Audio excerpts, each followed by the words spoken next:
Hey there, welcome to Hiker Homily number 55. And this time I'm going to change up a little things on the channel. I used to do things like app reviews and book reviews separately from like my update in Hiker Homily, but it just seems that when I get one done, I don't need to do a whole another sequence. I already have like separate videos for hiking reports and for gear reviews and things like that. I don't necessarily need to do that. So this Hiker Homily, I'm going to talk about one hiking subject and then a brief review on a book I just finished that is hiking related. And I'll probably start doing that because I do more than just hike. And it's good to kind of brush up on certain topics, and if you can, especially in the wintertime, when you're facing storms like I have been the last entire weekend has been raining and things like that, you're kind of inside by the fire and you need something to do, but you want to have it related to hiking. Hey, there's all kinds of different hiking related books out there. So first I'm going to talk about the wintertime subject. It's almost like a snow panic that happens almost every year. Now some years, like the year of 2017, I'm not going to say there was reason to panic, but especially the thru hikers that are planning on getting out there and the ones who have plans on getting out into the mountains and things like that, especially the Sierra range,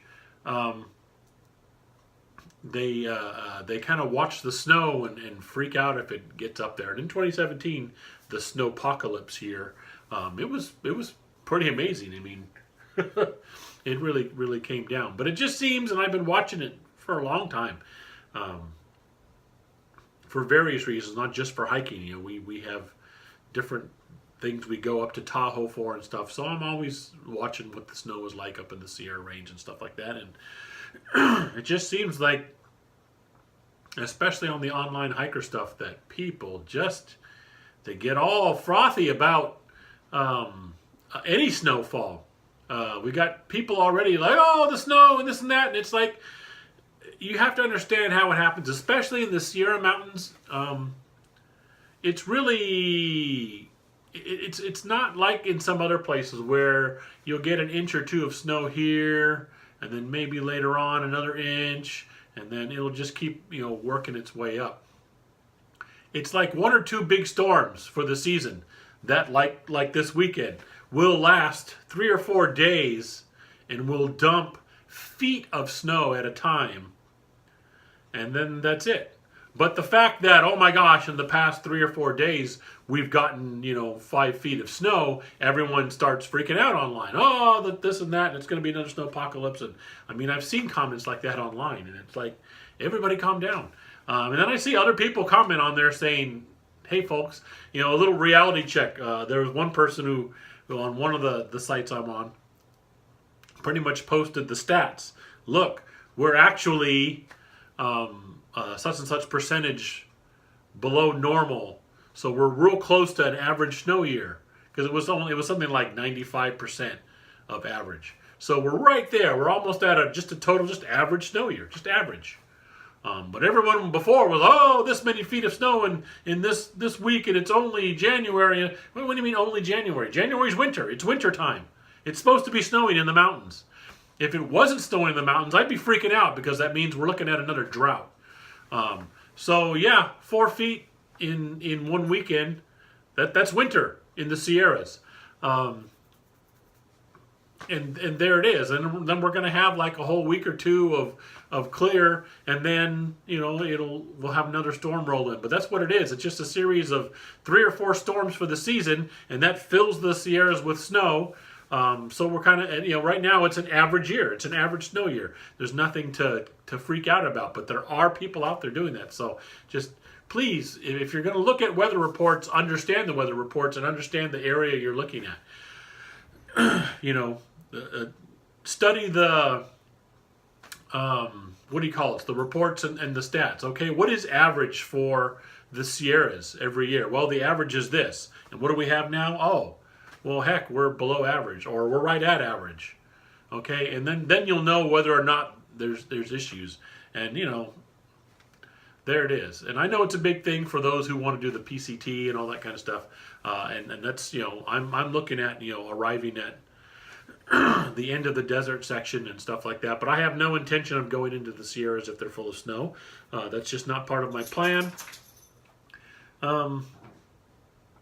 But I'll get into that more in my PCT videos, and I've talked about it a little bit that, my plan is once I'm done with the desert, if I have decided at that point to continue the trail, I have every intention of just skipping the Sierras completely for now and doing the rest of California or moving on from there and then come back to the Sierras. I've seen several hikers do that. Come back to the Sierras when they're clear, finish them off, and just kind of do it that way. I've never been one of those ones where, yes, I think if you're going to say you're going to hike like the Pacific Crest Trail as an example, but other through hikes too, if you're going to hike a trail, you should hike all the available miles you can, because every trail is going to have some kind of closure or whatever. So yes, hike all the available miles you can, but I have never been the one where it says you have to do it precisely in a straight line.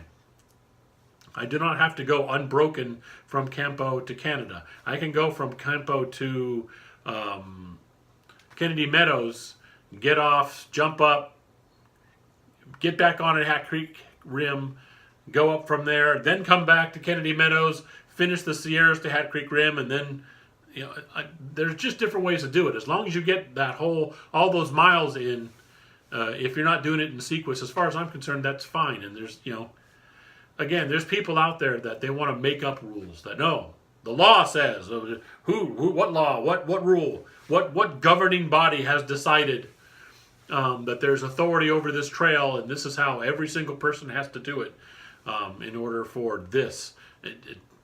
Whatever. So anyway, snow panic. It's snow panic. Don't have to panic about that. It's wintertime. It's supposed to be snowing in the Sierras. Snow in the Sierras is good. Right now we're having a close to average year. That's a good thing. That means we're not dealing with drought again like we were a few years ago. Up to 2016, we had drought for several years, and that kind of sucked.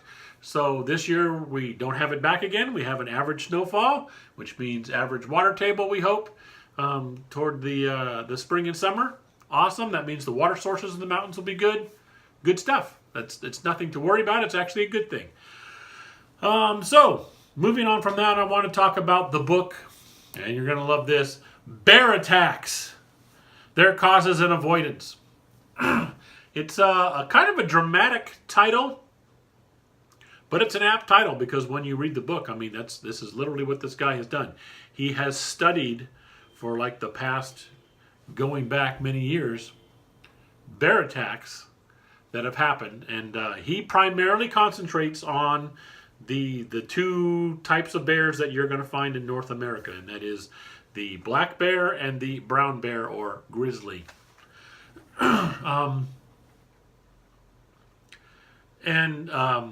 He uses very, very good evidence-based, here's what we've seen things to talk about reasons why most bear attacks happen. Now remember, these are animals who have individual personalities, and so they cannot be backed into a corner. Well, you don't want to back a bear in a corner anyway, but you know what I'm saying. Metaphorically backed into a corner, and hey, they will behave this, this, and this.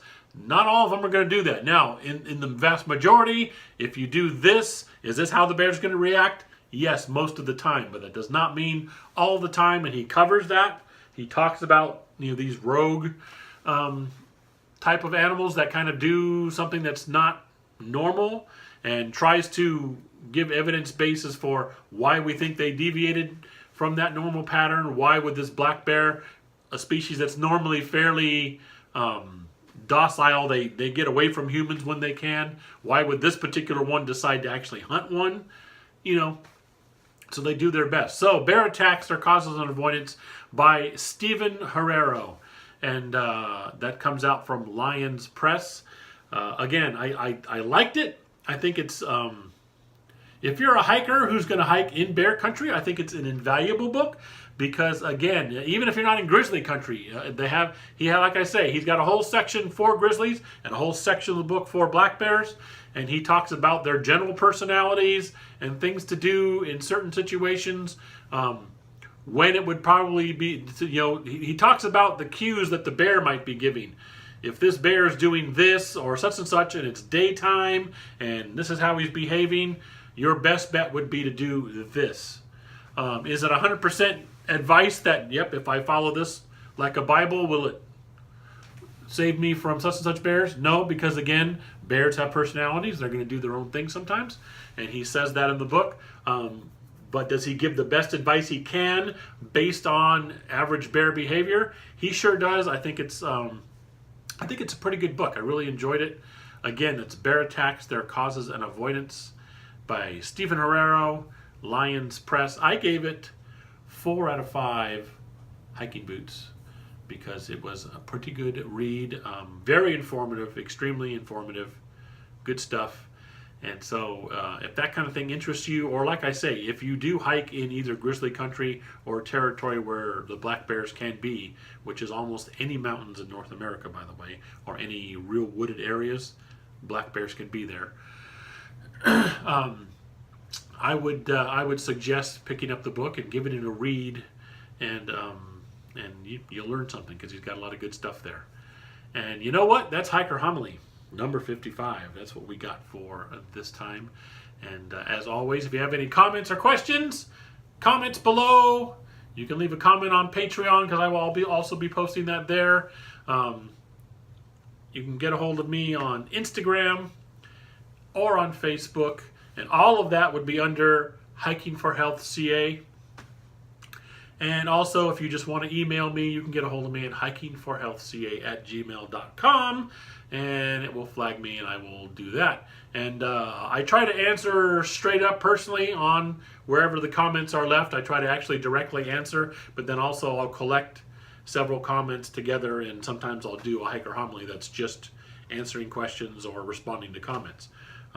Because people make a lot of good points out there, and sometimes I'll forget to mention a certain thing about, whatever subject I'm talking about, and oh, you didn't mention this, and I think it's about, yep, you're right, it is important. I totally blew it. I didn't mention it, and glad this person did, and so I'll bring it to the forefront. So that's about it. Hiker Homily number 55. Thanks very much, as always, for watching.